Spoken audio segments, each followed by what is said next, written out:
All right, to show some affection, we have the normal hug. The normal hug is going to be demonstrated by Trey. Oh.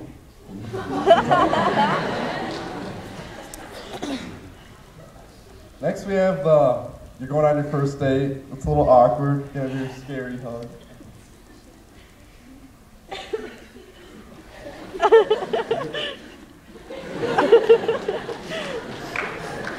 It's like my first hug. Anywho, next in the hallways I always walk around and there's girls always hyped up on sugar and whatnot.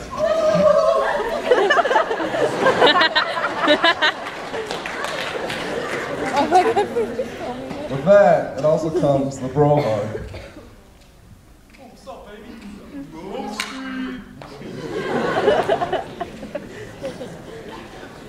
Even sometimes I notice it's awkward for me, but the checkout hug.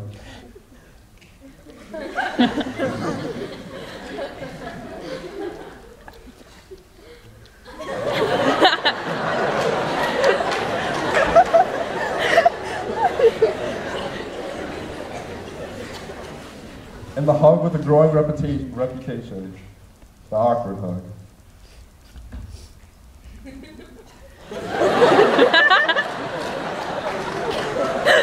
Wonderful hugs, fellas. Wonderful hugs. Now, so